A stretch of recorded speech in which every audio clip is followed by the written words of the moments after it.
convidada, Josi Lima, nascida no Rio de Janeiro, é uma líder comunitária da comunidade do Amorim, que faz parte do complexo de favelas de Manguinhos. Quem conhece o Rio de Janeiro sabe que ela é muito carioca, porque é perto de Bom Sucesso, né? Então, só carioca vai se relacionar com isso, mas eu tô dando mais ou menos de onde ela veio. Nascida e criada, né, na comunidade de Amorim, no ano de 1959, hoje ela tem 65 anos de idade. Quando criança, ela era muito preocupada com o seu futuro, então ela estudava tudo que podia estudar. Todos os certificados, cursos, ela se preparou muito desde criança, pois ela tinha uma mãe maravilhosa, a mãe dela era lavadeira e todo o dinheiro que a mãe tinha, a mãe investia nos estudos dos filhos.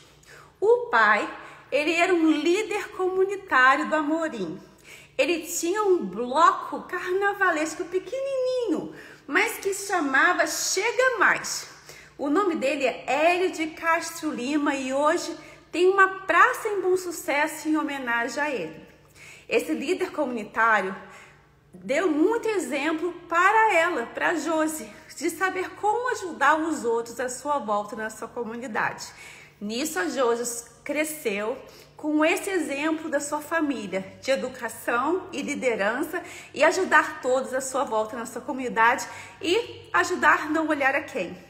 Então, sabendo dessa história magnífica e sabendo de muito mais, eu convidei a Josi para estar aqui com a gente hoje.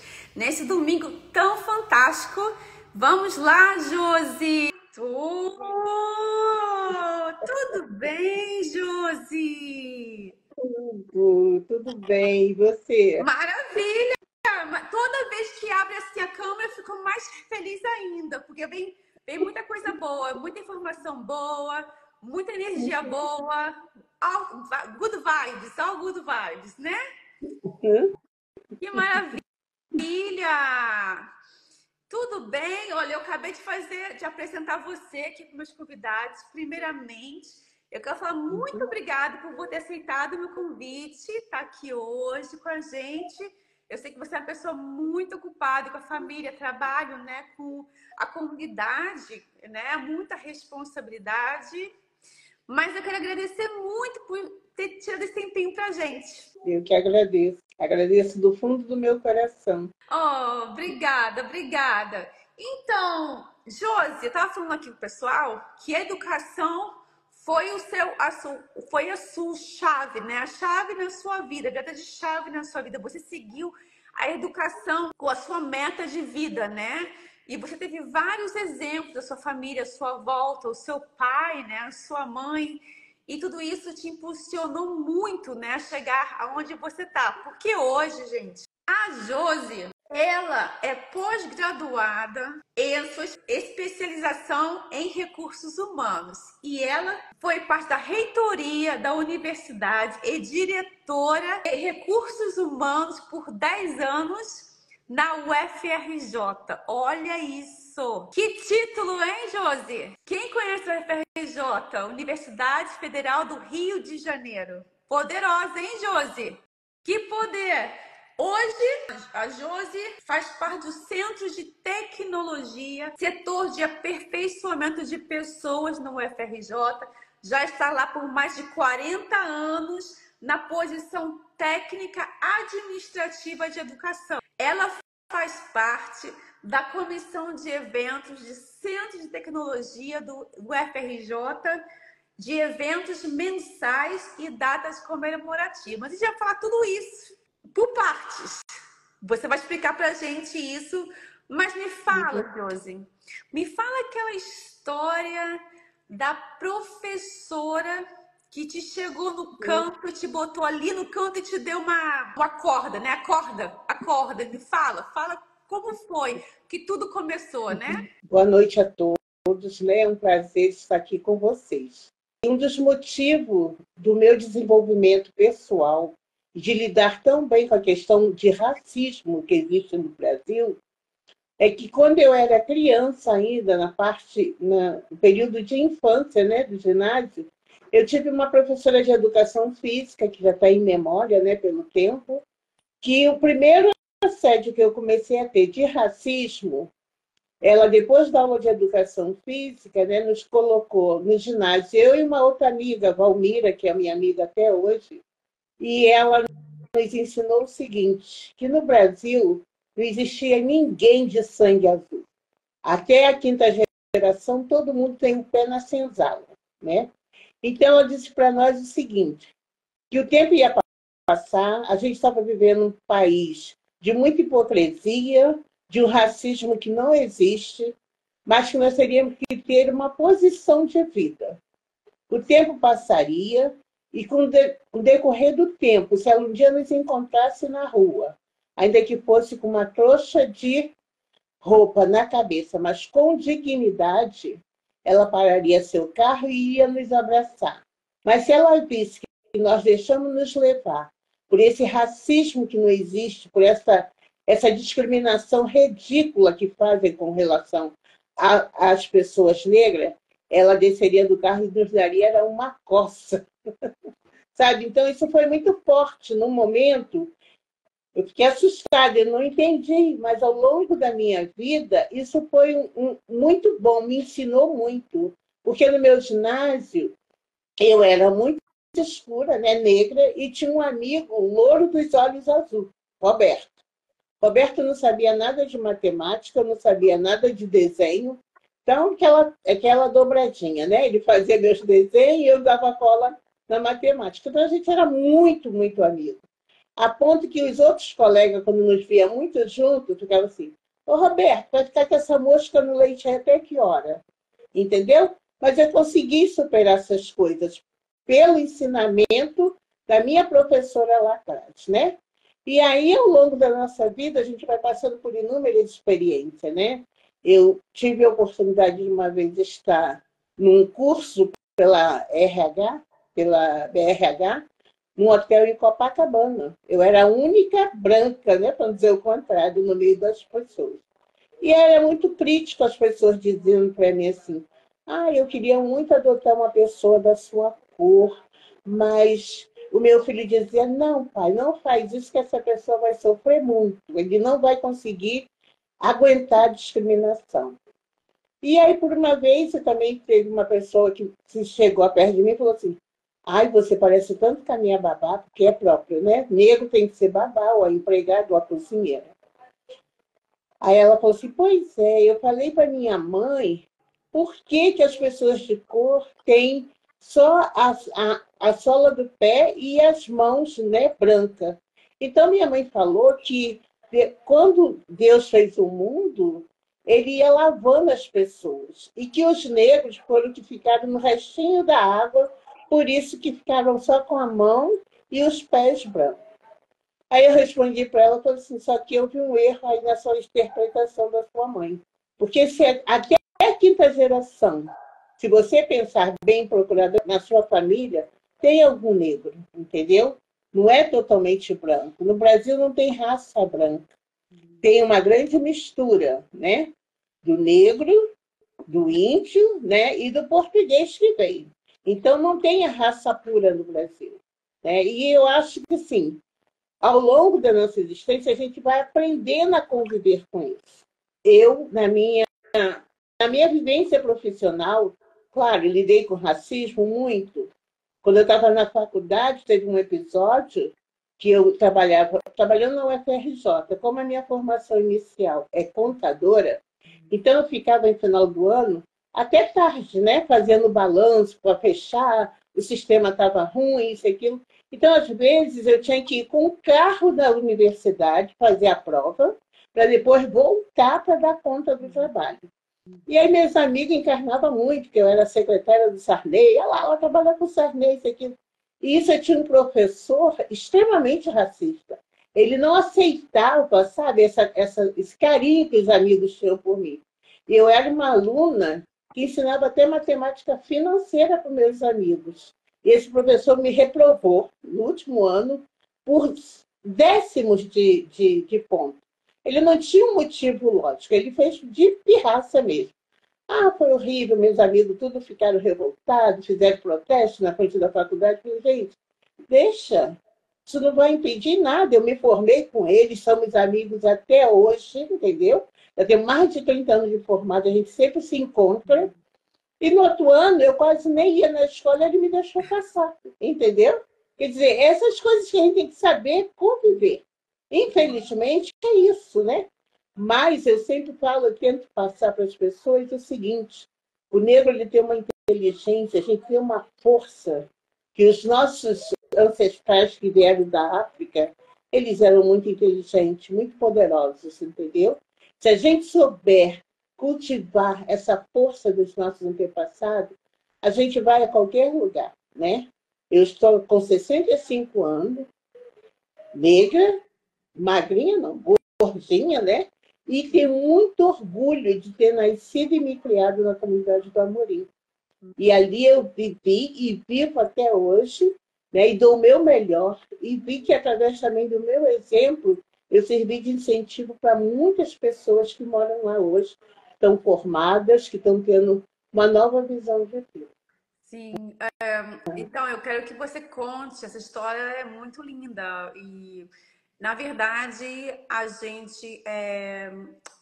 a nossa validade, né, é testada o tempo todo, né? A nossa inteligência, a nossa capacidade, porque é medida através da cor. E hoje em dia tá bem mais. Antes acontecia, a gente passava porque era uma coisa, uma normalidade, acontecia, né? E a gente fica assim, ó, o que é normal, todo mundo tá fazendo, mas hoje em dia já estamos aprendendo que não é uma coisa normal, realmente é o racismo. Que mede, né, nossa capacidade de vencer, de pensar, de alcançar outras posições na sociedade e no campo de trabalho, e no estudo, né, na faculdade também. Me conta, porque você faz parte do recursos humanos, né? E você na parte de tecnologia, né? Onde tem os engenheiros, né? Uma parte bem elite da UFRJ. É bem elitizada. Como foi o impacto, né? De você trabalhar num setor tão elitizado, né? Porque não existe tantos negros nessa parte. Eu já estou há 9 anos no Centro de Tecnologia, né? Uhum. No ano de 2012, eu, depois de uma experiência com questão de artista, eu fui convidada para fazer um livro, que esse livro não chegou a ser editado, e aí eu vi a necessidade de estar sempre mostrando na UFRJ, principalmente os negros de valores, aqueles que conseguiram sobreviver, né, a esse racismo institucional que existe, né? E aí eu comecei com esse trabalho. O programa se chama Semana da Consciência Negra. No primeiro ano, eu tentei falar da cultura negra, da influência da cultura negra na construção do Brasil, né? No início, a escola de samba, como nós fomos injustamente, né? Depois da libertação, jogado na Austrália, tendo que criar A comunidade para própria sobreviver. sorte, né? Nós não Com tivemos terras, certeza. nem cotas, nem dinheiro, jogada da própria sorte. E aí eu comecei a fazer esse trabalho. Fiz um primeiro ano, quando eu estava como chefe do treinamento do Hospital Universitário Clementino Fraga Filho. Depois eu fiz um dia no CCE, no outro ano, no Centro de Ciência da Saúde. Nessa época eu contava com a ajuda do Em Memória, né? Wilson Prudente, que era um pesquisador da Fiocruz, uma pessoa extremamente inteligentíssima. Wilson Prudente me ajudou muito, me ensinou muito, deu muitas palestras gratuitas na universidade para a gente conscientizar, né, a clientela, a população negra da sua importância e do seu valor. Depois contei também com o Wanda Ferreira, que é uma pessoa que tem um histórico muito profundo com relação ao racismo, e assim eu fui criando. Depois eu fui convidada para ir para o Centro de Tecnologia, né? E para surpresa minha, assim, eu ainda não tinha nem consciência que ali era... Sabia que era o Centro de Tecnologia no primeiro ano, tinha muito, que estava começando essa questão de cota, então nós tínhamos muito alunos negros na engenharia, né? Aquilo me deu vapor, um calor muito bom. E eu fiz um painel no hall do Centro de Tecnologia só de pessoas negras, onde eu dizia, nós somos a UFRJ. Então, eu estou ali há 10 anos, né, quase, fazendo todo ano essa Semana da Consciência Negra, né? Isso tem sido assim muito positivo dentro da universidade. Nós tivemos um ano que nós homenageamos até a Conceição Evaristo, né? Essa pessoa que hoje em dia está na academia, né? É uma pessoa, uma escritora maravilhosa. E aí nós vamos fazer esse trabalho. Juntamente com esse trabalho, aconteceu da gente estar fazendo, aí foi criada a comissão de heteroidentificação, que era uma forma de a gente começar a ver essas fraudes que existiam, né, nos concursos com relação às vagas para negro. Porque antes da comissão, você fazia uma declaração dizendo que era negro e aí passava tranquilamente. Então, rapidinho, só vou só cortar rapidinho para mim poder fazer para esclarecer melhor para o pessoal que está assistindo, né? Essa parte de cota que foi muito pautado, debateram muito sobre cota quando apareceu as cotas, né? Muita gente ficou a favor e contra as cotas, né? Tem tem tipo de uma fricção aí, né? Não cota. Então, conta pra gente detalhadamente como a UFRJ, né, fez o processo de cotas, né? Como hoje atua e como é mais democrático, né, o processo de cotas no UFRJ. No início foi um pouco difícil. A UFRJ foi uma das últimas universidades a aceitar a questão da cota. Sim. Mas depois do aceite foi criada essa comissão que ela vai avaliar as pessoas, né? Você agora não é só uma declaração que vai dizer que você pode entrar, não. Você tem que passar por uma comissão. Essa comissão é formada por um docente, um discente e um técnico administrativo, né? E essa comissão também, ela faz um curso preparatório para as pessoas poderem participar dessa comissão de heteroidentificação. Isso foi muito bom, foi muito positivo para a UFRJ. Nós, apesar de sermos os últimos, de repente a gente saiu explicando isso para muitas outras universidades, né? A coisa cresceu de uma tal maneira que hoje a gente tem uma superintendência de câmaras de políticas raciais, que a superintendente é a Denise Góes, uma pessoa extremamente envolvida, né, com as coisas, as questões raciais.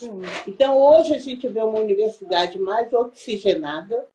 O nosso reitor, né, Roberto Medonho, dando pleno vapor, plena confiança a esse trabalho, apoiando em todos os sentidos, entendeu?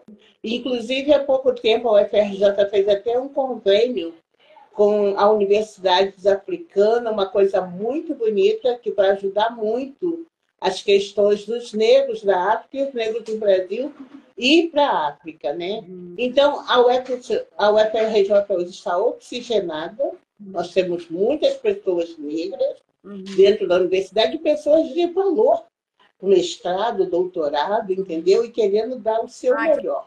Eu estou muito feliz, muito feliz de ver. Eu estou perto de me aposentar, um pouco até afastada desse movimento, mas acompanho mesmo de fora. Com certeza. Vai virar madrinha, vai virar madrinha do movimento, né?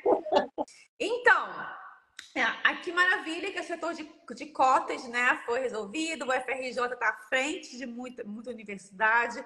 Hoje em dia é uma mais democrática, tem uma miscigenação bem grande, oportunidades para todos com esse certo de cota.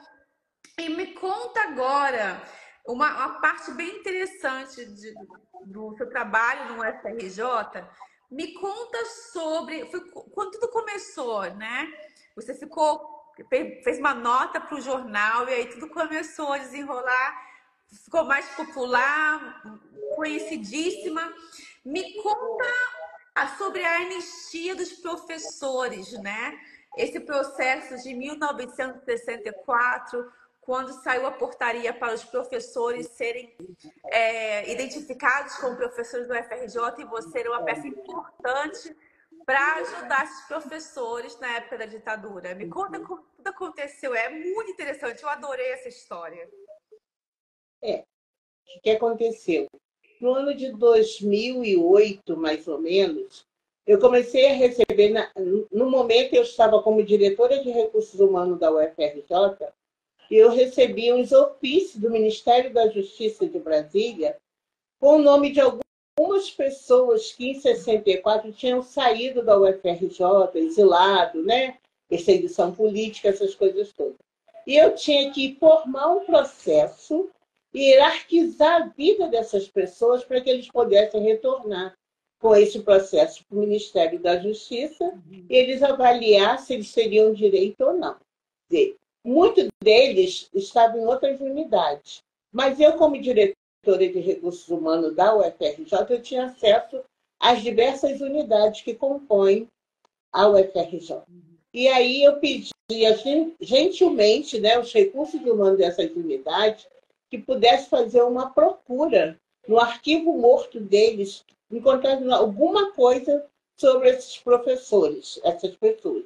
E com isso a gente formalizava esse processo, retornava para Brasília, e muitos deles, enquanto eu era diretora, graças a Deus, que passaram por mim, conseguiram ser reconhecidos, né? Como, alguns ficaram como professor, outros, aliás, voltaram como professores, até conseguiram aposentadoria, porque de 64 para 2008, né, muita coisa passou, né? E aí a titulação antigamente era por tempo, não era por titulação, você não precisava fazer mestrado, doutorado, era o tempo que ia te dando as titulações, né, as progressões, aliás, e com isso muita gente conseguiu ficar bem e ser agradecido, né, à instituição e ao meu trabalho também, né, porque muitas pessoas até, às vezes, chegavam a... Uma vez eu recebi até um elogio do próprio Ministério da Justiça, de uma servidora, que o meu trabalho era muito sério e estava contemplando algumas pessoas, né, os processos que levavam. E isso foi muito gratificante para mim. Porque para que isso acontecesse, eu tive que fazer parte de uma comissão permanente do pessoal docente. Mas, então, me conta do professor. Me conta do professor. Qual o nome dele? Aquele que te deu uma atenção especial, que ficou tão maravilhado com esse trabalho, que ele foi e te botou no jornal. Me conta dele um pouquinho. Ah, sim. Então, entre esses professores, teve um em memória, né, que infelizmente ele veio a falecer ano passado, era Jorge Ayub Ija. Ele ficou muito sensibilizado pelo meu trabalho, porque ele ia lá, a gente conversava, e nessa época eu ajudava, como ajuda até hoje, uma menina que tinha nascido sem rins. E aí eu fazia muitas campanhas, né? Fazia bingos, jantares, para poder arrecadar dinheiro para que ela pudesse ir para São Paulo fazer o transplante.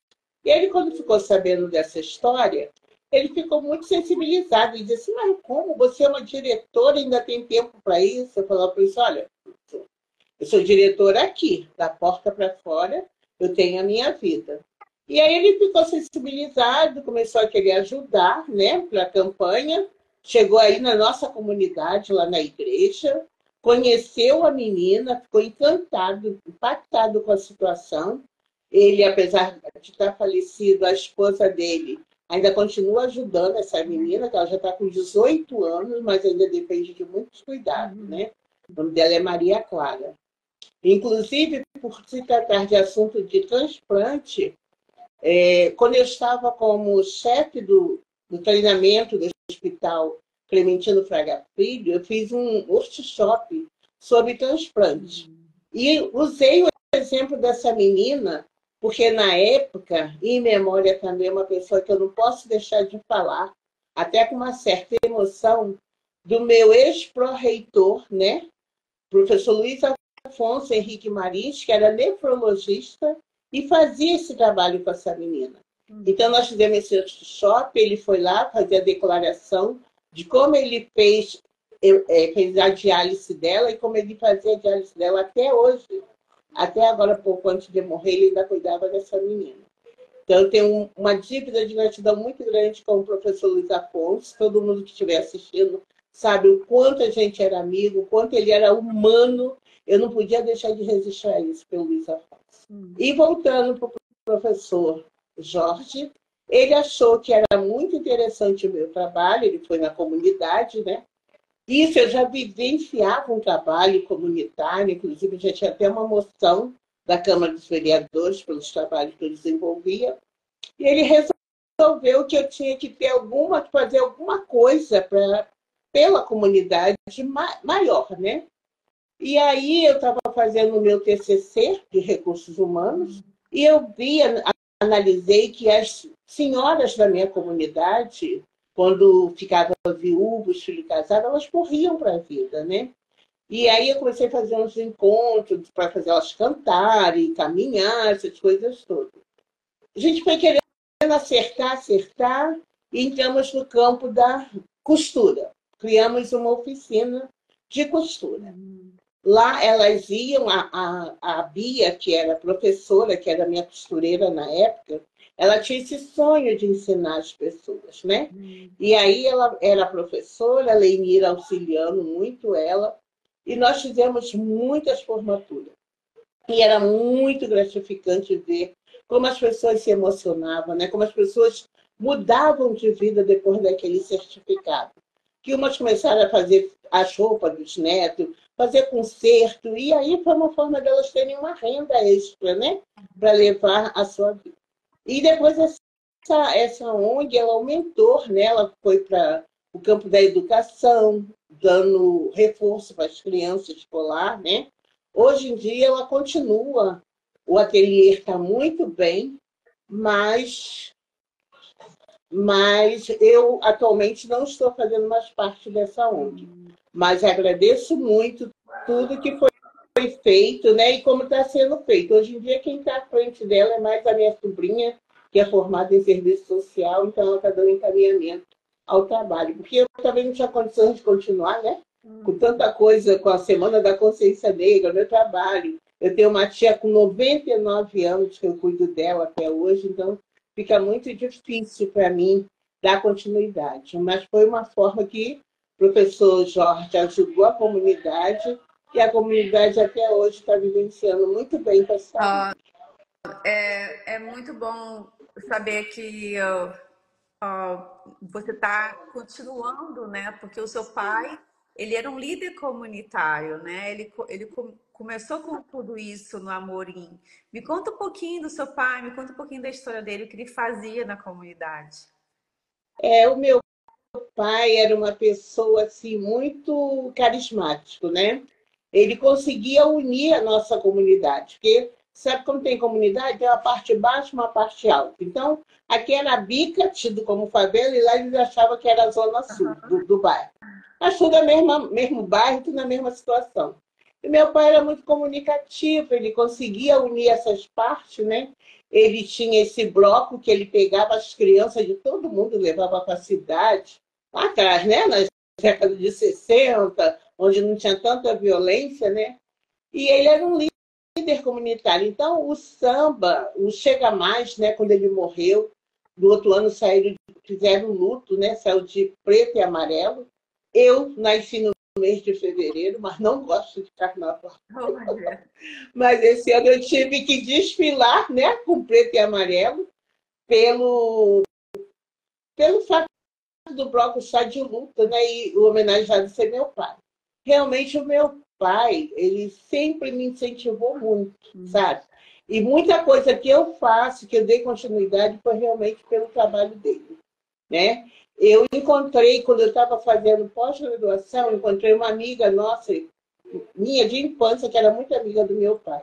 E uma coisa me marcou muito, que quando eu falei assim, Tereza, eu vou me formar em pós-graduação pela UFRJ. E aí a mulher teve uma crise de choro muito forte. Eu falei, Tereza, eu não estou dizendo que eu vou morrer, estou dizendo que eu estou me formando, né? E assim, por um lado, é muito importante, porque eu já não tinha mais pai nem mãe. E continuei, né, dando continuidade ao meu estudo, acreditando em tudo.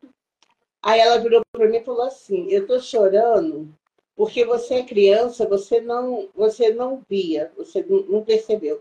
Mas o seu pai, sempre uma frase que ele dizia era assim: eu posso até não estar vivo para ver, mas essa minha filha promete. Entendeu? E se eu prometi, pai, eu tentei cumprir, né? Sim. Eu faço o máximo para poder lhe dar sempre essa satisfação, que eu acredito muito que assim como a gente reza por eles também já estão numa posição superior e pode também estar rezando por nós, né? Então, esse é o meu objetivo de vida até agora. Sempre procurei fazer tudo que eu faço em homenagem ao Hélio de Castro Lima, que tinha o apelido de Xangô. Xangô, tá certo. Que lindo, que lindo. E para fechamento de tudo isso, né? Você foi homenageada na Câmara de Vereadores. Conta pra gente sobre essa homenagem linda que você recebeu.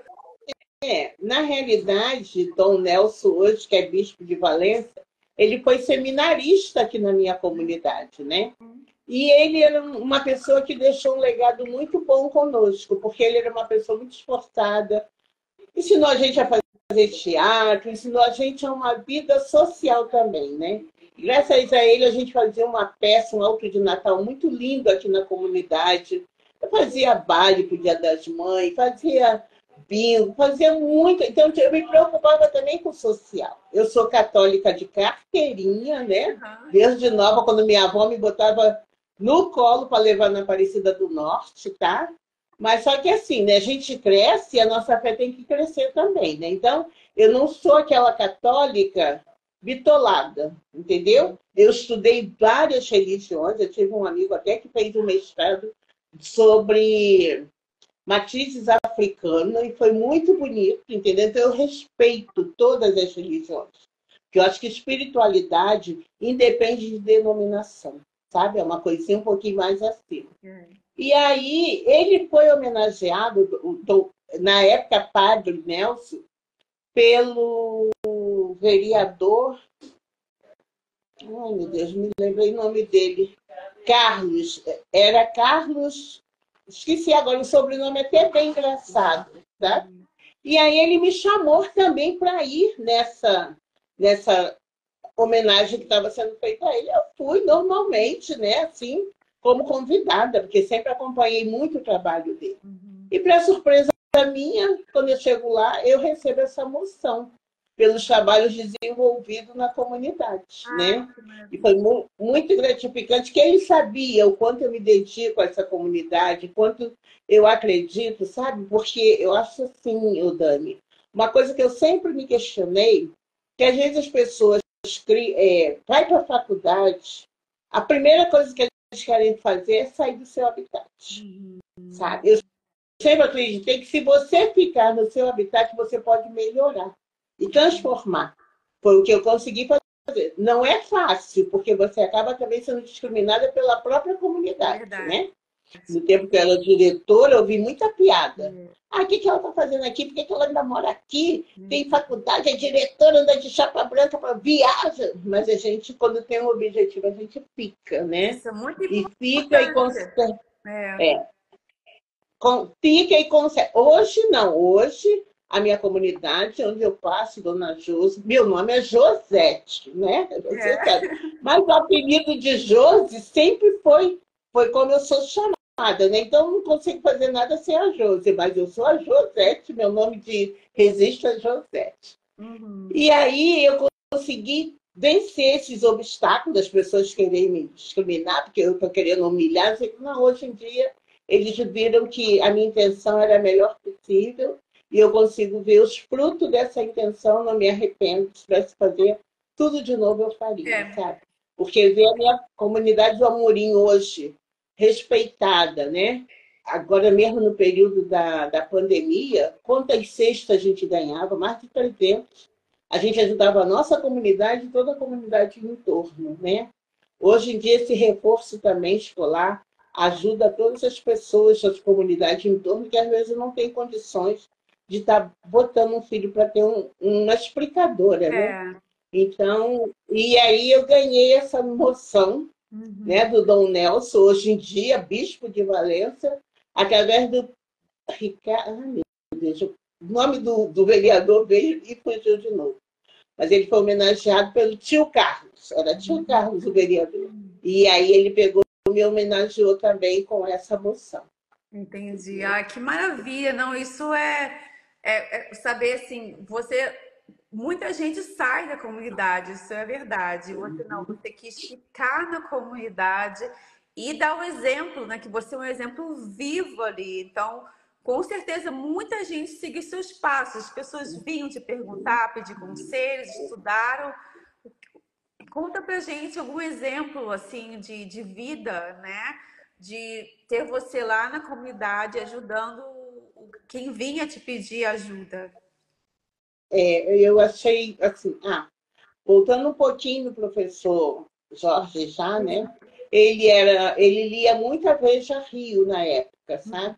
E aí ele conseguiu que a repórter Heloísa Gomes lhe fizesse uma entrevista, né? E aí eu passei pela entrevista com ela, eu estava com 57 anos na época, e ela contou que mesmo a minha infância pobre, porque eu comecei a fazer unha aos 11 anos de idade, porque eu tinha uma tia, que também em memória, minha tia Dulce, que era uma grande manicure da comunidade, e eu aprendi a fazer unha com ela, né? Então, eu comecei a minha vida fazendo unha, dando aula, vendendo roupa, vendendo doce, tudo, para sempre ter um dinheirinho já para ajudar a minha família. E aí eu fiz essa entrevista, o tema da coluna era Carioca Nota 10. E eu fui entrevistada pela Heloísa, e aí a minha reportagem saiu na Veja Rio, né? Isso foi uma coisa também que impulsionou muito a ONG, porque a Veja Rio é uma revista internacional, né? Tem peso, né? A revista Veja, ela é muito famosa, muito... E com essa reportagem saindo, isso ajudou muito também a credibilidade da ONG Origem Amorim, entendeu? Ah, parabéns, parabéns, parabéns. Eu estou super feliz com a nossa live, com a sua história de vida, que é um exemplo muito, assim, né? A gente não pode achar que todo mundo tem que ser bom nessa vida, né? Porque nós estamos num mundo de aprovações, né? Temos que ter o positivo e o negativo junto para que nós sejamos testados, né? Todos os dias para saber se nosso coração é puro ou não, ou se nossa intenção é boa ou não. Assim como pessoas aqui na live falando coisas assim que não estou entendendo nada, mas faz parte da vida, faz parte do nosso teste de ser humano. Mas eu fico muito lisonjeada de ter uma convidada como você aqui, com tanta história, né? Passando por tantos desafios, né? De tudo, econômico, né? Racial, né? De mulher, de ser mulher numa posição de liderança, porque não é fácil ser mulher numa posição de liderança, e ainda mais no Brasil, né? Um lugar patriarquismo super, né, lá em cima ainda. Muitos desafios que nós temos ainda que quebrar, muitas barreiras que nós temos que passar.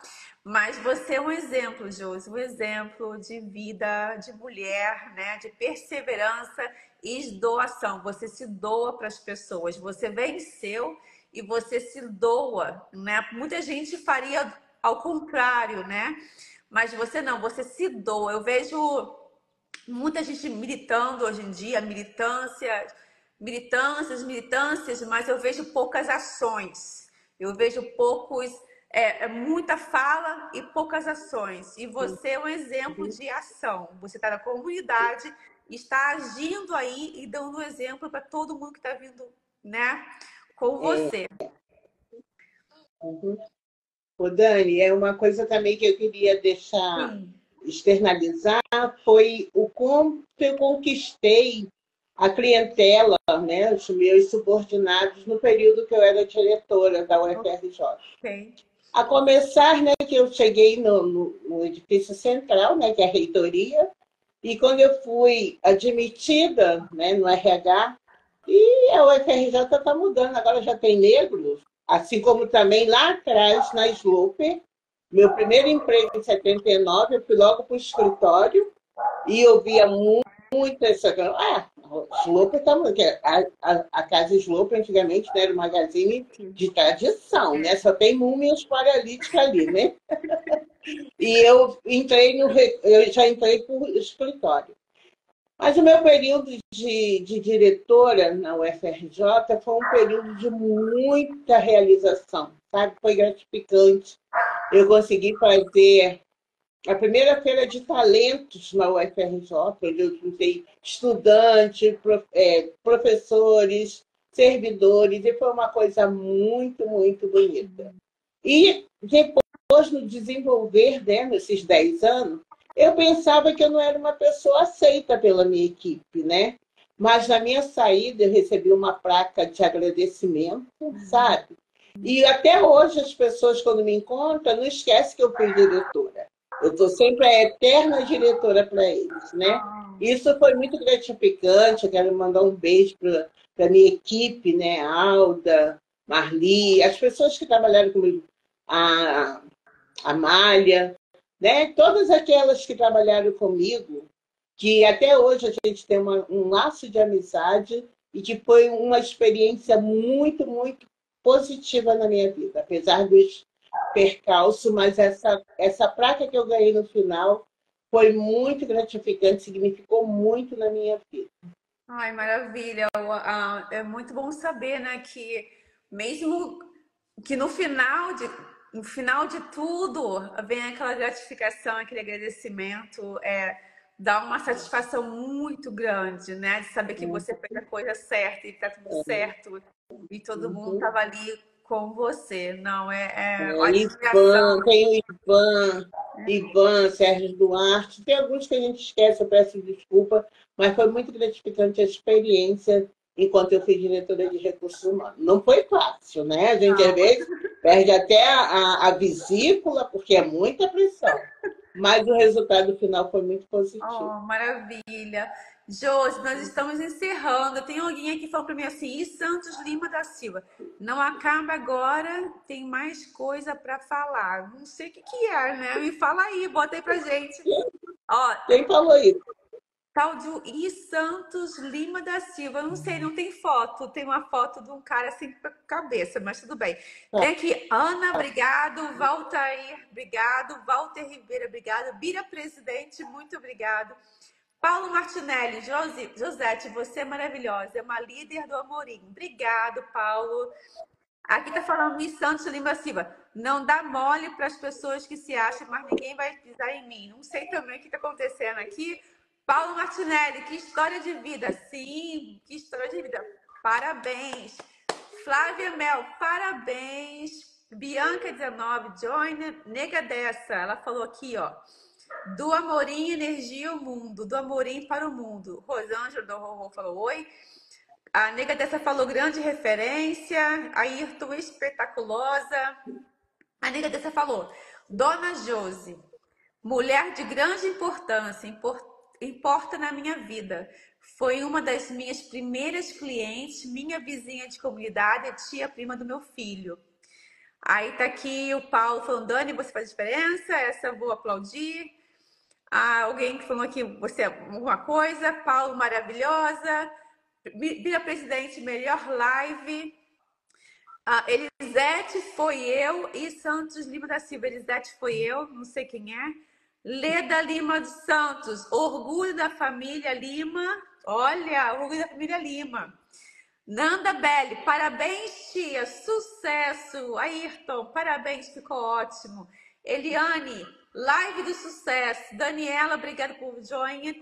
Aguita Walter Vieira, Dali Josi, Josete, todo mundo aqui, ó. Vamos aplaudir para a Dona Josi, que história de vida maravilhosa. Sucesso, Dani, que venha muitas mais Dani, lives para você. Todo mundo tem que conhecer a sua história, o seu exemplo, né? Que venham mais lives, que você possa falar muito mais e dar mais exemplos as pessoas, né, para crianças, para jovens, seguir um exemplo positivo, que você é ponto de referência, né? É um ponto de referência para muita gente, Josi. Aqui Obrigada. chegou aqui aí Tatiana Lima Joyner. Ayrton, tem que fazer mais live como essa, sim. Oi, Marinês, tudo bem? Obrigada por estar aqui. Sucesso. Muito obrigado, Paulo, mais sucesso. Obrigada, Josi. Tati maravilhosa, Oi. merecida. Só, Oi, pode falar. só queria um minutinho, só despedida mesmo, Sim. tá? Essa live para mim foi muito importante. Eu peço desculpa pelo Não, nervosismo, nada. mas como eu disse no início, né? A minha família, a família Lima do Amorim, nós sempre fomos muito unidos, né? Hoje a primeira geração já foi embora, mas nós estamos aqui, somos uma família unida, meus primos, a gente todo ano nos reunimos, o encontro da família Lima, então os que estão agora, nós primos, estamos aqui juntos. Especial agradecimento ao meu irmão em memória, né, que eu perdi meu irmão na pandemia, Jorge Lima, que era uma pessoa muito querida, e a minha família, né? Meus pais, foram muito importantes na minha formação, né? Hoje eu tenho uma família, a minha irmã, eu tenho uma filha de criação que me deu 3 netos. Eu sou muito feliz e muito realizada também como mãe. Não só dela, mãe da minha comunidade, como diz, eu sou uma mãezona. Mas com muito prazer e muito feliz por esse papel que Deus me deu na minha vida. Tá? Então, eu quero agradecer muito aos meus familiares, a minha herança, meu pai, minha mãe, meu irmão, que já está no andar de cima, mas também a minha irmã, que a gente continua na caminhada, minhas sobrinhas, minhas netas, meu neto Heitor, que todo mundo aqui conhece, que é a minha alegria de vida, tá? Muito, muito obrigada. Que Deus abençoe a todos vocês.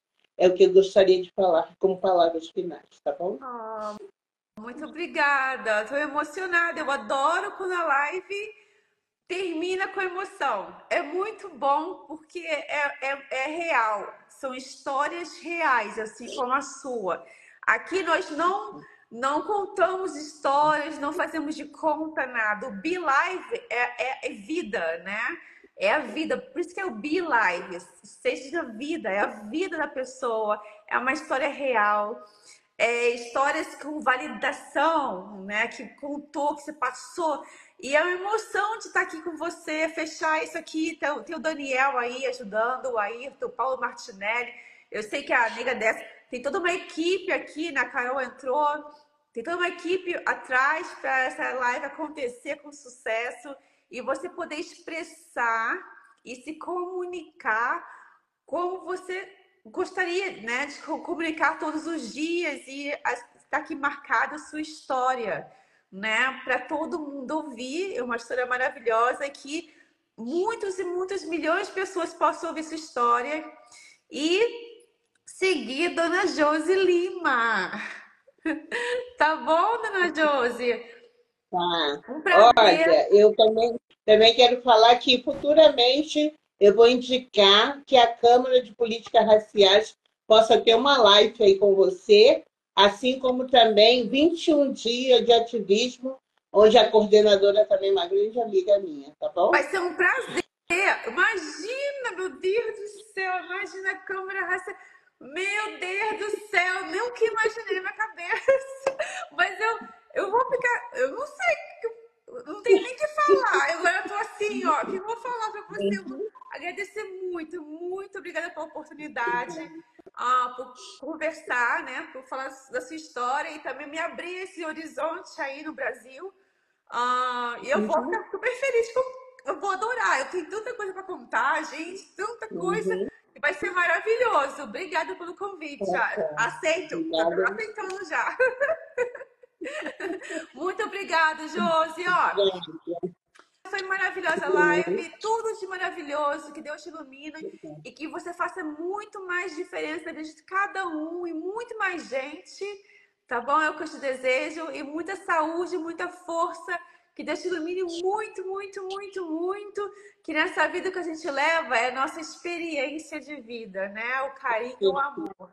Nossas experiências. Então, ó, Um beijo Beijo, pra você, querida. tá bom? Tchau, Beijo, tá bom bom. Tchau, domingo. querida. Tchau, tchau. Tchau.